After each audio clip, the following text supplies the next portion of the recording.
Se está grabando la llamada.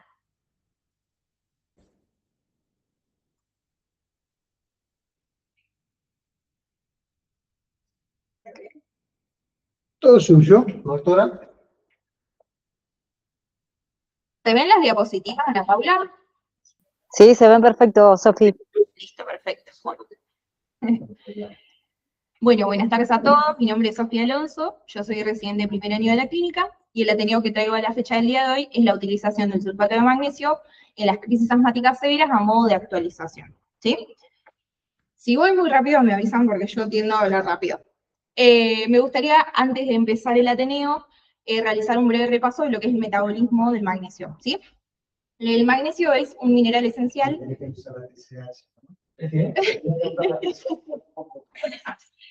Es un mineral esencial y es el segundo ion con carga positiva, es decir, un catión, intracelular más abundante del organismo después del potasio. ¿Sí? Participa como cofactor en múltiples reacciones enzimáticas, hay descritas hasta más de 300, pero particularmente cumple un rol fundamental en lo que es el metabolismo energético. ¿Sí? ¿Por qué? Porque mantiene el funcionamiento de la bomba sodio-potasio ATPasa que está presente en todas las membranas celulares. ¿Sí? Por lo tanto, se encarga de estabilizarlas y asimismo también mantiene lo que es el potencial de membrana, que sabemos que es fundamental para el funcionamiento de los músculos, de los nervios, del corazón, etc. ¿Sí? Por otro lado, hay descritas funciones como vasodilatador periférico. ¿Por qué? Porque lo que hace el magnesio es reducir el ingreso de calcio a la célula, por lo tanto provoca relajación del músculo lisovascular y por consecuencia vasodilatación periférica. También hay descrito una función como inhibidor de la función plaquetaria, también por lo mismo, por un mecanismo similar, como disminuye el calcio intracelular, y este paso es uno de los fundamentales para provocar la activación plaquetaria. Por consecuente, no hay activación plaquetaria, no hay agregación plaquetaria, ni tampoco hay liberación de mediadores procoagulantes, ¿sí? Por otro lado, también cumple funciones depresoras del sistema nervioso central, ¿sí? Teniendo como receptor diana los NDMA que están presentes en las neuronas, y reduce la excitabilidad neuronal. Así que cumple funciones que están asociadas a los anticonvulsivantes, ¿sí? A la disminución de las convulsiones. Y por último, anteúltimo, funciona como modulador del sistema nervioso simpático porque inhibe la recaptación de catecolaminas como noradrenalina, adrenalina y dopamina también. Y por último, y no menos importante, ejerce funciones broncodilatadoras y antiinflamatorias, de las cuales voy a hablar, que son las que nos competen en realidad, ¿sí? El sulfato es la sal de magnesio que tenemos ampliamente disponible para utilizar, ¿sí? ¿Alguna duda hasta acá? Cualquier duda que tengan, frenan y me preguntan, ¿sí? Bien, entonces, en cuanto a lo que los compete, la acción broncodilatadora está principalmente dada por dos mecanismos, ¿sí?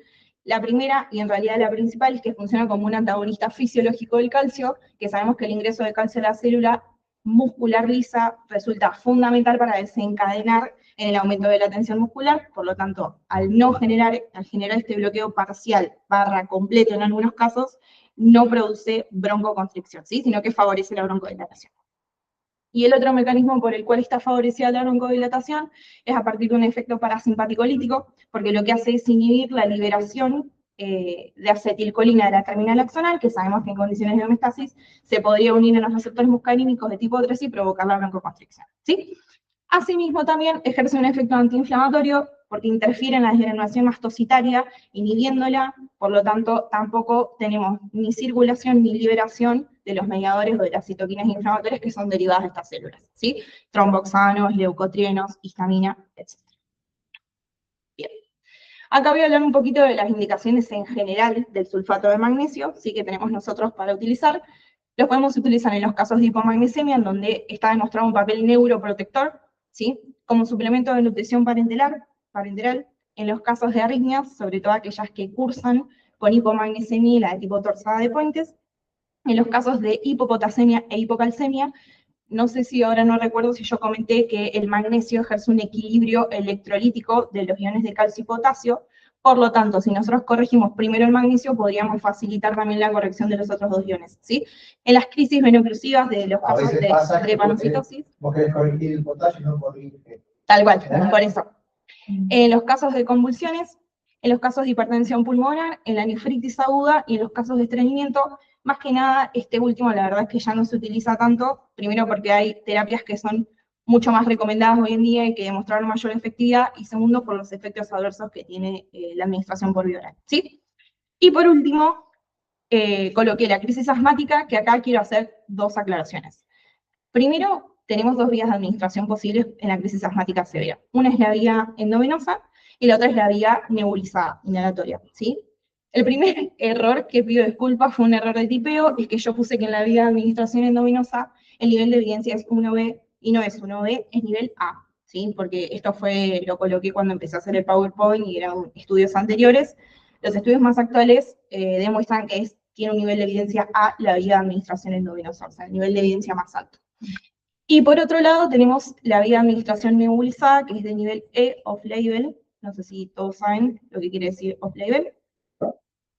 ¿No saben? Bueno, se los comento y me dicen si lo entendieron, ¿sí? El nivel E hace referencia a un fármaco, un medicamento prescripto para una dosis, una vía de administración, una función o un grupo etario distinto al que fue prescripto con su aprobación por una entidad reguladora, ¿sí? Como puede ser la FDA, en este caso Argentina, la ANMAT, etc., ¿sí? Por lo tanto, el nebulizado es de evidencia E y el endovenoso es de evidencia A. ¿Qué quiero decir con esto? Que el que nosotros deberíamos utilizar, porque es el que está más recomendado, es la vía endovenosa, ¿sí? Bien. Esto lo dejo escrito, es la posología, son las dosis y las vías de administración que no tienen que ver con la crisis asmática severa, por lo tanto lo dejo a modo de consulta bibliográfica. La verdad es que no voy a hablar del tema, ¿sí? Acá lo que dejé escrito son las dosificaciones y las vías de administración correspondientes. Pero es un gran tema que vos lo hayas traído, porque lo hasta hace mucho, ¿verdad? Costaba convencer a los médicos del piso de pasar el sulfato de magnesio en el piso. No hasta hace mucho, estoy hablando de 3 años. No, de eso voy a hablar después. Entonces, que vos traigas este tema desde la pediatría, no desde la pediatría pediátrica, es muy importante. La enfermedad es un continuo, y cuanto más tarde se indica el sulfato de magnesio, si está indicado, menos va a responder. Sí, ahora hablo de eso. Sí. Pero es decir, la enfermedad es un continuo, sí. La insuficiencia respiratoria, el shock, y ustedes tienen que reconocer los primeros estadios y actuar ahí, porque ya después Tal cual. no va a servir. Sí, tal. Es un tema muy importante. Bien. Acá sí me voy a detener. Me interesa que hablemos sobre qué fue lo que demostró el sulfato de magnesio con respecto a las crisis asmáticas severas en niños, pero voy a ser muy hincha con el mismo concepto porque me interesa que quede claro el concepto central del cual después derivan los distintos otros conceptos, ¿sí? Entonces, ¿qué fue lo que demostró el sulfato de magnesio en las crisis asmáticas severas en los niños? Mejorar una variable relevante como lo es la función pulmonar a expensas del aumento del volumen expiratorio forzado en el primer segundo y del aumento del flujo expiratorio máximo al producir broncodilatación, ¿sí? Por otro lado, también demostró reducir la necesidad de hospitalizaciones, es decir, reducir la estancia hospitalaria y la necesidad en algunos casos de ventilación mecánica cuando nosotros administramos este fármaco a pacientes que estén cursando exacerbaciones graves de su crisis asmática y que no hayan respondido a la terapia inicial estándar que utilizamos, que como sabemos consiste en la oxigenoterapia, en los beta-2 agonistas inhalados, en los antimuscarínicos inhalados en pacientes seleccionados y en los corticoides sistémicos endovenosos, ¿sí? Entonces, de nuevo, ¿qué demostró? Que el beneficio más claro se observa en pacientes que recibieron la terapia inicial, pero que posterior a la terapia persistieron con mala evolución clínica, digamos, ¿sí? Por lo tanto, ¿qué dice la Sociedad Argentina de Pediatría? La última guía que hay sobre el consenso de asma en los niños, la más actual es la del 2021, y lo que nos repite es lo mismo, que la eficacia está demostrada bajo la administración de la vía endovenosa en crisis asmáticas que no respondan durante las primeras horas de manejo a la terapia inicial, ¿sí? Y por otro lado nos refuta lo que anteriormente les comenté sobre la categoría de off-label de la vía nebulizada, que la evidencia actual es escasa y es insuficiente para apoyar el uso de la. Entonces, repito lo mismo, las pruebas actuales no nos apoyan para que nosotros utilicemos el sulfato de magnesio de manera rutinaria o en pacientes que tengan asma leve o moderada, ¿sí? Y sobre todo demostrar utilidad cuando lo administramos de forma precoz. ¿Qué quiere decir precoz? Hace unos años atrás, el sulfato de magnesio se utilizaba casi como una medida de último recurso, ¿sí? Había como este miedo, entre comillas, de los médicos a utilizar este fármaco, debido a la cantidad de efectos adversos que tiene, pero actualmente está casi protocolizado por las principales guías pediátricas que lo podemos utilizar incluso durante la primera hora de manejo, siempre y cuando el paciente haya recibido ya la terapia inicial, ¿sí? Si bien no hay tanta evidencia que nos respalde para utilizarlo como terapia inicial, sí hay mucha evidencia al respecto de que lo podemos usar posterior a la terapia, previo, o mejor dicho, sin llegar a la insuficiencia respiratoria aguda, antes de que progrese la insuficiencia respiratoria aguda y ante la necesidad de intubación del paciente, ¿sí? De la ventilación mecánica. ¿Qué dice el GIN al respecto? Lo mismo, concluyendo que se utiliza como una terapia adyuvante, no como una terapia inicial, ¿sí? Dicho esto, me puse a buscar estudios que se hayan realizado puntualmente en Argentina y que evalúen y que tengan como objetivo evaluar la efectividad del sulfato de magnesio en los niños con crisis asmática grave. Lo más actual, que no es actual en realidad, pero es lo más actual que se realizó en el país, es un ensayo clínico aleatorizado del año 2012, cuyos autores concluyeron de que el mayor beneficio se demostró cuando se utilizaba tempranamente, sobre todo en la primera hora de manejo, y que gracias a ese beneficio se demostró que con respecto al grupo control se redujo significativamente la necesidad de ventilación mecánica, ¿sí? Por lo tanto, volvemos a lo mismo, hay que usar el sulfato de magnesio siempre como terapia adyuvante en casos de refractariedad al tratamiento inicial, ¿sí? Bien, ¿se entendió hasta acá? Pasa con el sulfato de magnesio y pasa con muchas cosas, que suman indicaciones, modificaciones de tratamiento de alta complejidad, diagnóstico de trasplantes, que a veces los resultados no son buenos porque no se elige el paciente adecuado para el tratamiento, ¿no? O sea, cuando vos esperás que el paciente esté ya chufita, como decimos vulgarmente, ¿sí? Bueno, evidentemente que la respuesta no va a ser buena, pero no va a depender solamente del fármaco, de la técnica, sino del timing, ¿eh? Entonces, acá el secreto es el tratamiento oportuno. Sí, tal cual. Y la administración precoz, en Sí, realidad. bueno, Sí, sí, sí. el tratamiento oportuno en este caso es precoz. Es precoz, tal cual. Bien, en cuanto a la dosificación, en estos casos tenemos las dos vías, como les nombré anteriormente, la nebulizada no está recomendada y por ende no deberíamos utilizarla, la que utilizamos es la vía endovenosa, se administra una dosis de entre 25 a 75 miligramos por kilo en perfusión lenta durante 15 a 30 minutos, con una dosis máxima de 2 gramos por día, ¿sí?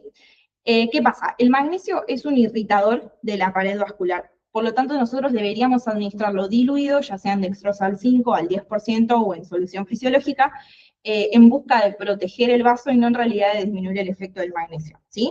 Todo esto demostrado en niños mayores de 2 años, niños mayores de 24 meses. Teniendo en cuenta que deberíamos tener como objetivo sérico de magnesemia unos valores que oscilen entre 1.7, 2.2, 2.5, dependiendo del laboratorio donde se esté procesando la muestra, y que hay situaciones críticas, como por ejemplo en los casos en los que necesitamos utilizarlo como anticonvulsivante o antiarrítmico, que podríamos tener un objetivo sérico un poquito mayor, ¿sí? Bien, ¿hasta acá? ¿Se entendió? Bien. ¿Qué ocurre? Surgió la duda de si el sulfato de magnesio se podría administrar bajo infusión continua, y me puse a buscar información con respecto a eso. La Sociedad Argentina de Pediatría, en su última guía, lo que habla es que sugiere que dosis que sean un poquito más altas, sostenidas en el tiempo, podrían incluso ser más efectivas que las dosis habituales que usamos. Pero siempre hablando de utilizarlo dentro de unidades cerradas con estricta monitorización, como lo sería una terapia intensiva pediátrica, ¿sí? ¿Qué dosis? Sería entre 40 a 50 miligramos por kilo, que se podría dar hasta en 4 horas con un máximo de 8 gramos cada 4 horas, ¿sí? Lo que se vio es que podría reducir, también ser efectivo y reducir la estancia hospitalaria sin alterar el perfil de seguridad del paciente ni del fármaco, ¿sí? Dicho esto, también puse a buscarme lo más actual que encontré, digamos, acerca del tema. Es una revisión sistemática del año 2022 que reunió 8 estudios en la cual la totalidad de los pacientes habían recibido infusiones continuas de igual o mayor 1 hora de duración, en donde la mayoría de los pacientes habían recibido una dosis de carga previa de entre 25 a 75 miligramos por kilo. El esquema más utilizado en realidad de la mayoría de los estudios fue el que les nombré anteriormente, entre 40 a 50 miligramos por kilo hora durante 4 a 5 horas, y los niveles séricos objetivos que tenían de magnesemia fueron entre 4 y 6 miligramos por decilitro, ¿sí? ¿Qué concluyeron los autores? Que la evidencia es bastante limitada, porque solamente 3 de los 8 estudios pudieron evaluar variables relevantes como la función pulmonar, el ingreso SIP y la estancia hospitalaria, Por lo tanto, lo que terminan concluyendo es que se debería utilizar como una terapia de segunda o tercera línea y específicamente dentro de unidades cerradas que estén con estricta monitorización, como lo sería una terapia intensiva. Nosotros en el piso no lo deberíamos usar, tal cual. ¿Qué dice el GINA 2026 respecto a este tema? No lo describe y por lo tanto tampoco lo recomienda. Lo que sí habla es que dice que hay muy pocos estudios, hay muy poca evidencia y esos pocos estudios que existen, primero que se realizaron en unidades cerradas de terapia intensiva con muestras muy pequeñas y muy heterogéneas entre sí. Entonces no apoyan el uso rutinario para nosotros solamente en casos seleccionados y dentro de las terapias intensivas, ¿sí? A fines prácticos nosotros no deberíamos utilizarlo en el piso. Bien, todo esto, como les conté, se dan mayores de 2 años, ¿sí? Ahora, ¿qué pasa con los niños menores de 24 meses? ¿Se podría usar el sulfato de magnesio?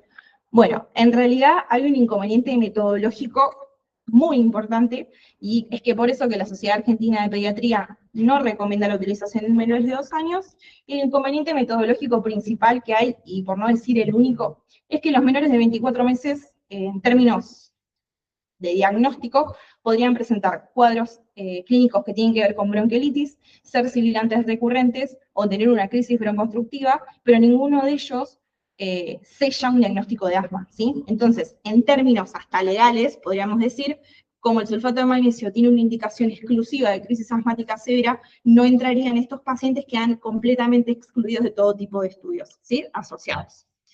Dicho esto, igualmente me puse a buscar información al respecto. Lo más actual que encontré es una revisión sistemática de este año, de marzo del 2026, cuyo objetivo principal era evaluar si el sulfato de magnesio administrado por vía endovenosa o nebulizada podría mejorar la evolución de aquellos niños menores de 24 meses que estén cursando un cuadro de bronquiolitis, ¿sí? Reunió 4 ensayos clínicos aleatorizados que se hicieron en India, en Irán, en Turquía y en Qatar.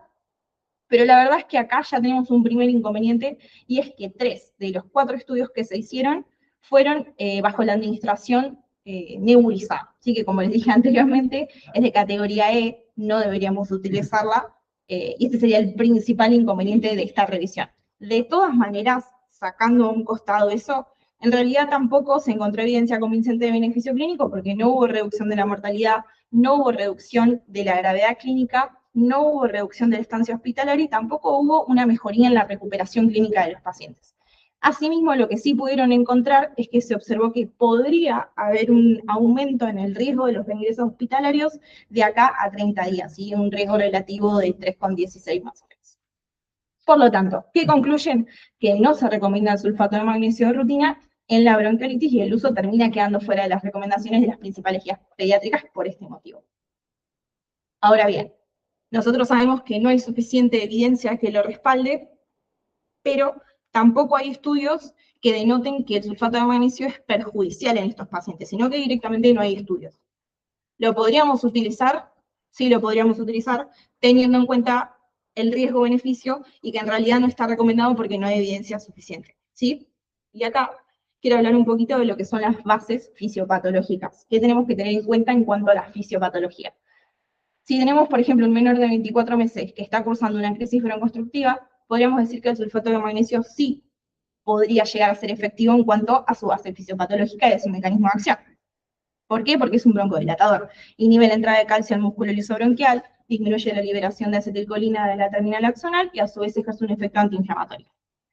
Pero, por ejemplo, si tenemos un menor de 24 meses que está cursando un episodio de bronquiolitis, en realidad la obstrucción de la vía aérea no depende fundamentalmente del componente del broncoespasmo, sino que depende de otros componentes como el edema de la mucosa, la necrosis epitelial, la formación de tapones de moco, el depósito de detritos celulares en los bronquiolos pequeños. Por lo tanto, en síntesis, aunque nosotros sepamos que el sulfato de magnesio pueda relajar el músculo liso y ejerza un efecto broncodilatador, en realidad muchas veces tiene poco sustrato sobre el cual actuar, porque no siempre depende, según el cuadro clínico, de ese componente principal de broncoespasmo, ¿sí? Bien, dicho esto, ¿se entendió? Todo está acá. Bien, ahora sí voy a pasar a los efectos adversos de este fármaco, que debemos tener en cuenta que los efectos adversos aparecen en relación a 2 componentes principales. El primero es la magnesemia y el segundo es el tipo de infusión, si es rápida o lenta. Vieron que yo les dije que el sulfato de magnesio requiere una infusión lenta. ¿Por qué? Por infusión rápida pueden generar bradicardia, sobrearritmias y pueden generar hipotensión, ¿sí? Y después dependen de la magnesemia sérica,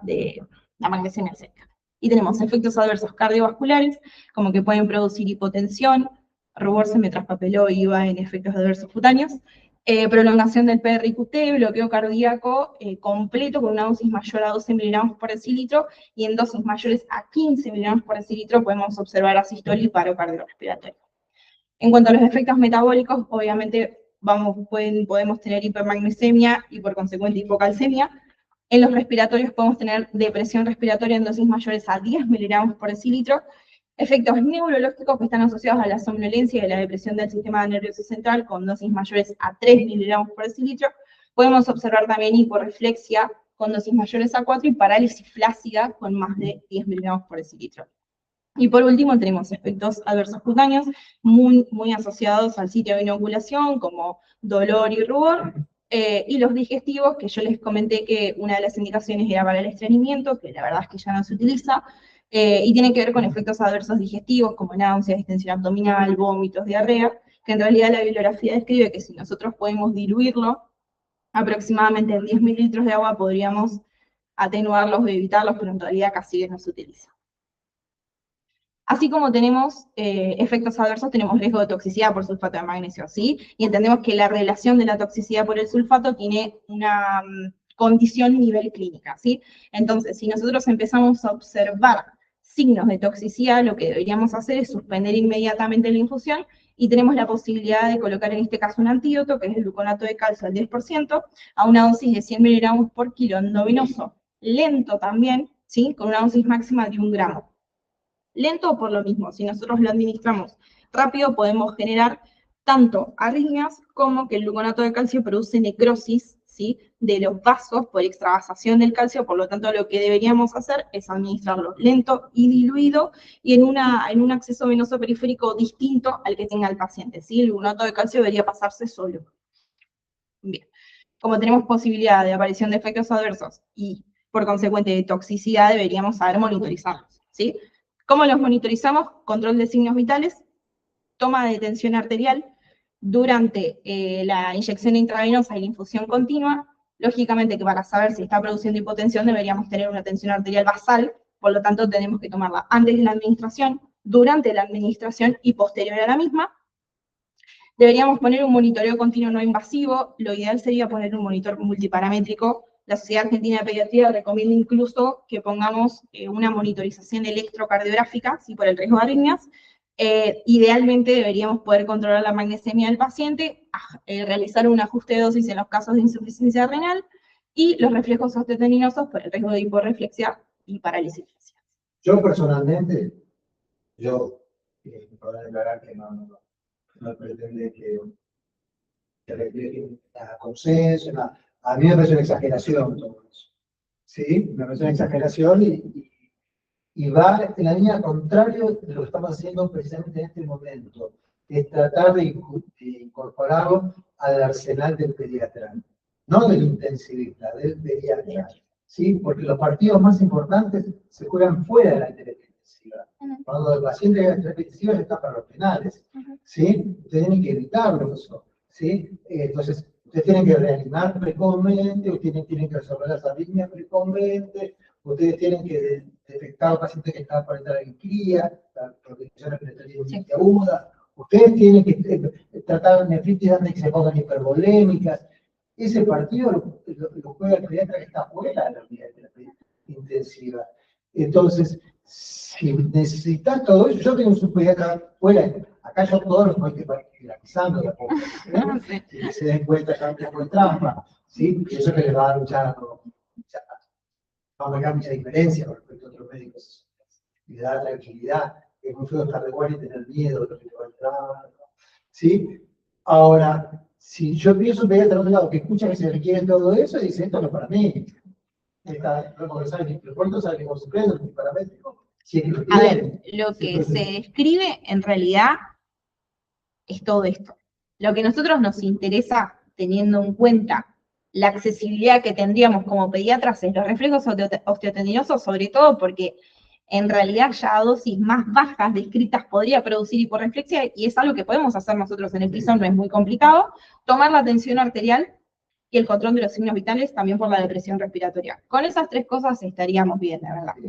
Tenemos que describir todo lo que hay que Por monitorizar. supuesto, sí, pero lo importante es garantizarlo. Tal cual. Todo eso puede pasar en la práctica, no lo vemos. Tal cual. Mucho o poco. Tal Y cual. estar en una institución que tiene terapia intensiva, todo, tampoco no es lo mismo alargarte a hacer algo Ni en medio hablar. del monte, que en una institución donde vos tenés Ni hablar. compañeros y gente que va a salir a Ni hablar. asistir. Igual acá lo que hacemos en la clínica es O sí, sea, con la- tenganle respeto, como todos los Sí. medicamentos, como los líquidos, tenganle respeto, pero vayan para adelante. Ni hablar. Si no, Sí, sí, sí, sí, sí. tarde. Y por último, para concluir, sí me interesa que quede sentado el concepto del uso racional del sulfato de magnesio, ¿sí?